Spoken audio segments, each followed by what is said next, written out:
Please join me in welcoming Denzel Washington.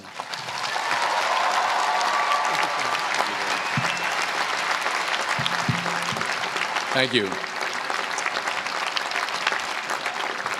Thank you very much. I am obviously the most unorganized. Everybody else has nice boxes to bring their script up in. I just kind of got it all messed up here and put it inside of a magazine. So in fact, I don't even have it in the right order. Wait a minute, let me get it in the right order here. So if it starts flying around the stage, just, run around and grab it for me and bring it back up here for me. I'll keep going as I can. President Gutman, Provost Price, Board Chair Cohen, fellow honorees, beautiful honorees, and today's graduates. I'm honored and grateful for the invitation today. It's always been great to be on the Penn campus. I've been here before a lot of times for basketball games. My son played at the Palestra, played on the basketball team. Yeah, that's right. He played on the basketball team. Coach didn't give him enough playing time. We'll talk about that later. No, but I'm really pleased with the progress that Coach Allen has made, and no, I do. I really am, and I hope him the best success in the future. And I always get a warm welcome when I come to Pennsylvania, when I come to Philadelphia, except on the few occasions where I wear my Yankee cap.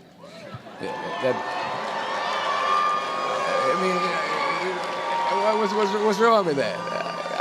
I can't suddenly just switch up and wear a Philly cap. I mean, it's like taking your life in your hands around here when you wear a Yankee cap. I'm telling you. I met a couple of guys and they were like, "Hey, we love you, Denzel, but you walking around with that hat on, we don't care who you are." So you'll be happy to see that I'm not wearing my Yankee cap today.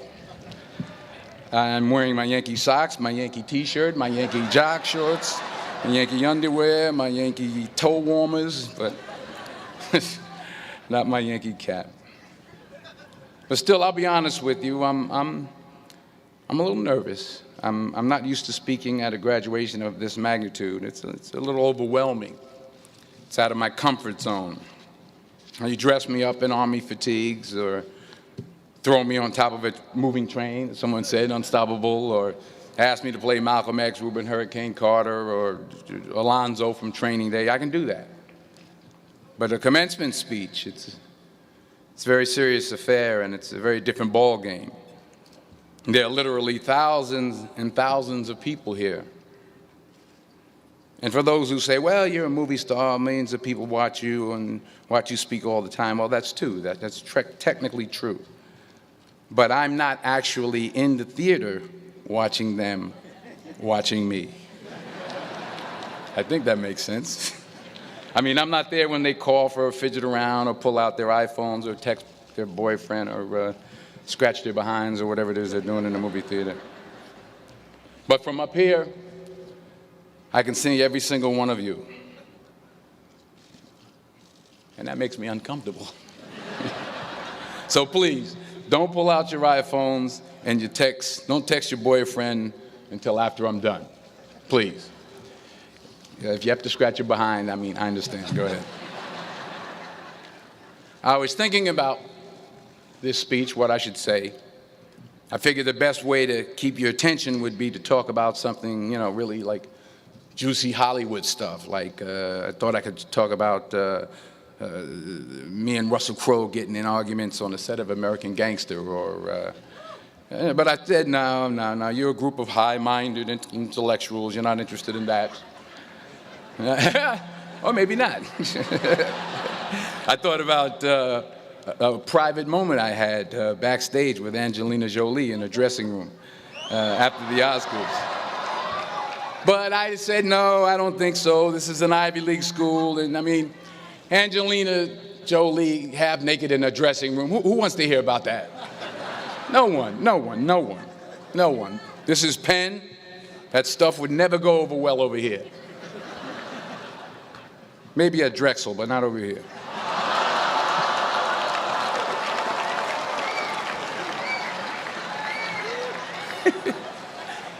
Woo, I'm in trouble now.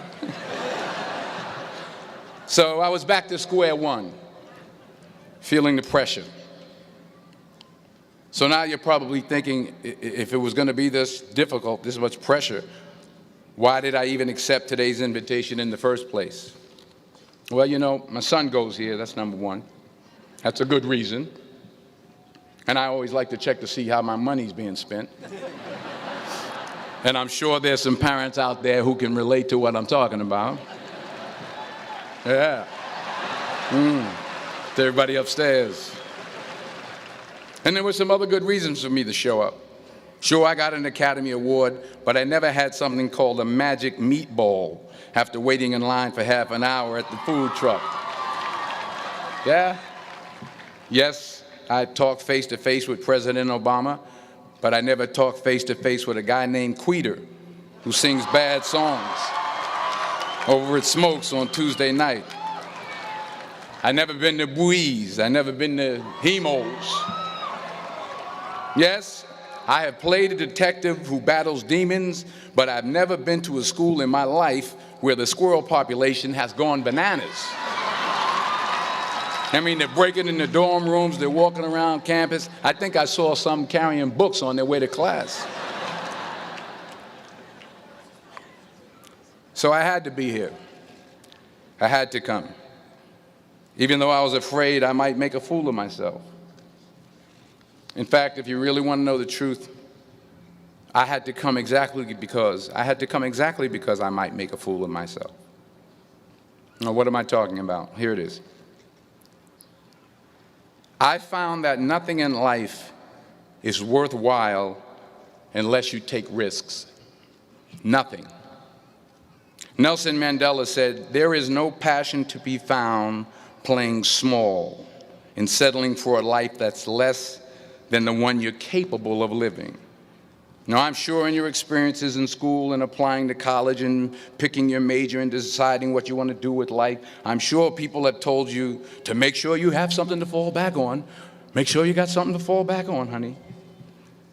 But I never understood that concept, having something to fall back on. If I'm going to fall, I don't want to fall back on anything except my faith. I want to fall forward. I figure at least this way I'll see what I'm going to hit. Fall forward. This is what I mean. Reggie Jackson struck out 2,600 times in his career, the most in the history of baseball. But you don't hear about the strikeouts. People remember the home runs. Fall forward. Thomas Edison conducted 1,000 failed experiments. Did you know that? I didn't know that. Because the 1,001st was the light bulb. Fall forward. Every failed experiment is one step closer to success. You've got to take risks, and I'm sure you've probably heard that before, but I want to talk to you about why that's so important. I got 3 reasons, and you can pick up your iPhones. First, you will fail at some point in your life. Accept it. You will lose. You will embarrass yourself. You will suck at something. There's no doubt about it. And I know that's probably not a traditional message for a graduation ceremony, but hey, I'm telling you, embrace it, because it's inevitable. And I should know. In the acting business, you fail all the time. Early on in my career, I auditioned for a part in a Broadway musical. Perfect role for me, I thought, except for the fact that I can't sing. So I'm in the wings, I'm about to go on stage, but the guy in front of me, he's singing like Pavarotti. He's just, and he's just going on and on and on, and I'm just shrinking, I'm getting smaller and smaller. So they say, "Oh, thank you very much, and you'll be hearing from us." So I come out with my little sheet music, and it was Just My Imagination by the Temptations. That's what I came up with. So I hand it to the accompanist, and she looks at it and looks at me and looks out at the director and was like, all right. So I start, I'm going to sing. I'm like, it's just my imagination once again, and then coming away with me. And I'm not saying anything, so I'm thinking I'm getting better. So I could start getting into it. It was just my imagination. Running. This, thank you. Thank you very much, Mr. Washington. Thank you. So I assumed I didn't get the job. But the next part of the audition, he called me back. The next part of the audition is the acting part of the audition. Now I'm like, hey, okay, maybe I can't sing, but I know I can act. So they pair me with this guy, and again, I didn't know about musical theater. And musical theater is big, so they can reach everyone all the way in the back of the stadium. And I'm more from a realistic, naturalistic kind of acting where you actually talk to the person next to you. So I don't know what my line was. My line was, well, hand me the cup. And his line was, well, I will hand you the cup, my dear. The cup will be there to be handed to you. I said, oh, okay. Well, should I give you the cup back? Oh, yes, you should give it back to me because you know that is my cup and it should be given back to me. I didn't get the job. But here's the thing. I didn't quit. I didn't fall back. I walked out of there to prepare for the next audition, and the next audition, and the next audition. I prayed. I prayed, and I prayed. But I continued to fail, and fail, and fail. But it didn't matter, because you know what? There's an old saying, you hang around the barbershop long enough, sooner or later you're going to get a haircut.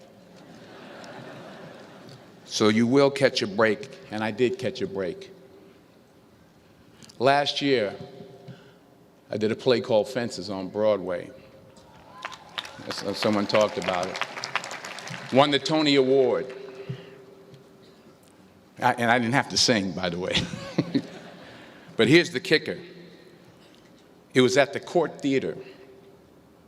It was at the same theater that I failed that first audition 30 years prior. The point is, and I'll pick up the pace, the point is every graduate here today has the training and the talent to succeed. But do you have the guts to fail? Here's my second point about failure. If you don't fail, you're not even trying. I'll say it again. If you don't fail, you're not even trying. My wife told me this great expression. To get something you never had, you have to do something you never did. Les Brown's a motivational speaker. He made an analogy about this. He says, imagine you're on your deathbed, and standing around your deathbed are the ghosts representing your unfulfilled potential. The ghost of the ideas you never acted on. The ghost of the talents you didn't use. And they're standing around your bed, angry, disappointed, and upset. They say, we came to you because you could have brought us to life, they say. And now we have to go to the grave together. So I ask you today, how many ghosts are going to be around your bed when your time comes? You've invested a lot in your education, and people have invested in you. And let me tell you, the world needs your talents, man, does it ever. I just got back from Africa like 2 days ago, so if I'm rambling on, it's because I'm jet lagged. I just got back from South Africa. It's a beautiful country, but there are places there with terrible poverty that need help. And Africa is just the tip of the iceberg. The Middle East needs your help. Japan needs your help. Alabama needs your help. Tennessee needs your help. Louisiana needs your help. Philadelphia needs your help. The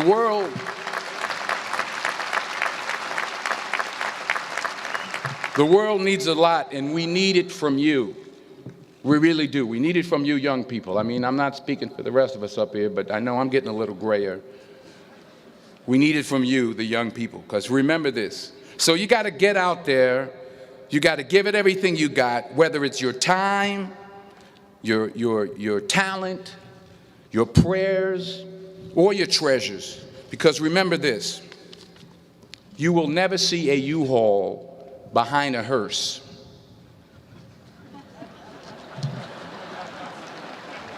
I'll say it again. You will never see a U-Haul behind a hearse. You can't take it with you. The Egyptians tried it, and all they got was robbed. So the question is, what are you going to do with what you have? I'm not talking about how much you have. Some of you are business majors, some of you are theologians, nurses, sociologists, some of you have money, some of you have patience, some of you have kindness, some of you have love, some of you have the gift of long suffering, whatever it is, whatever your gift is. What are you going to do with what you have? All right, now here's my last point about failure. Sometimes it's the best way to figure out where you're going. Your life will never be a straight path. I began at Fordham University as a pre-med student. I took a course called cardiac morphogenesis. I still can't say it. Cardiac morphogenesis. I couldn't read it. I couldn't say it. I sure couldn't pass it. So then I decided to go into pre-law, then journalism. And with no academic focus, my grades took off in their own direction. Yeah, down. I was a 1.8 GPA one semester, and the university very politely suggested that it might be better to take some time off. I was 20 years old. I was at my lowest point. And then one day, and I remember the exact day, March 27th, 1975, I was helping my mother in her beauty shop. My mother owned a beauty shop up in Mount Vernon. And there was this older woman who was considered one of the elders in the town. And I didn't know her personally, but I was looking in the mirror, and every time I looked at the mirror, I could see her behind me, and she was staring at me. She just kept looking at me. Every time I looked at her, she kept giving me these strange looks. So she finally took the dryer off her head and she said something I'll never forget. First of all, she said, "Somebody give me a piece of paper. Give me a piece of paper." She said, "Young boy, I have a prophecy, a spiritual prophecy." She said, "You are going to travel the world and speak to millions of people." Now, mind you, I'm 20 years old. I'm flunked out of school. In fact, like a wise ass, I'm thinking to myself, maybe she's got something in that crystal ball about me getting back into school next fall. But maybe she was on to something, because later that summer, while working as a counselor at the YMCA camp in Connecticut, we put on a talent show for the campers. And after the show, another counselor came up to me and asked, "Have you ever thought about acting? You're good at that."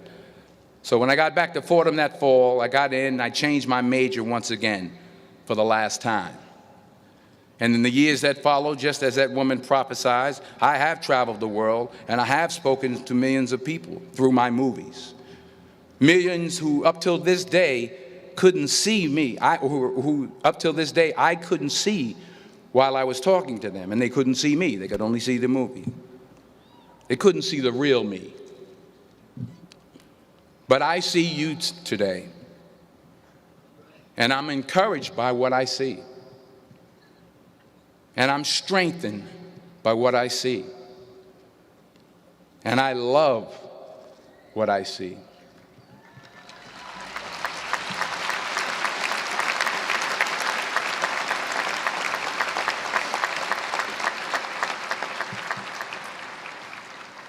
One more page, and I'll shut up. Let me conclude with this one final point, and actually the president kind of brought it up. It has to do with the movie Philadelphia. She stole my material. Many years ago, I did this movie called Philadelphia. We filmed some of the scenes right here on campus. Philadelphia came out in 1993. Most of you were probably still in diapers. Some of the professors, too. But that cracked me up. But it was a good movie. Rent it on, Netflix. It's a good movie. Rent it. I get 23 cents every time you rent it. Please, rent it. True. Parents up there, rent it. Netflix, please.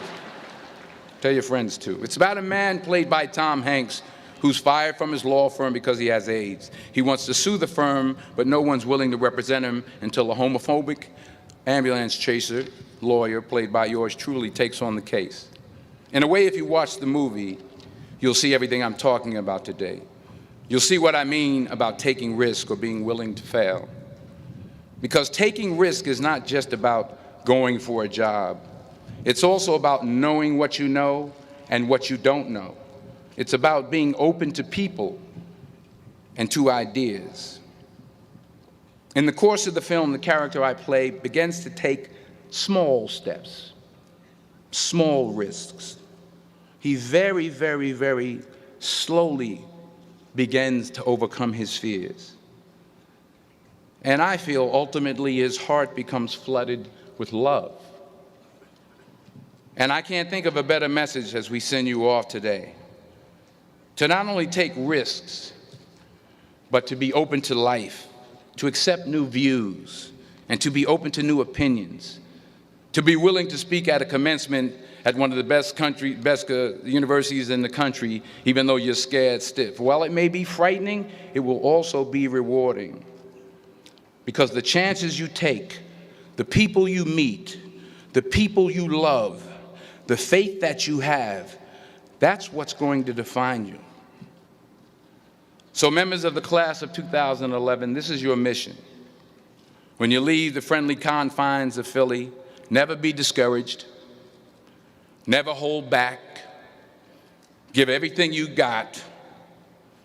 And when you fall throughout life, and maybe even tonight after a few many glasses of champagne, remember this: fall forward. Congratulations, I love you, God bless you, I respect you.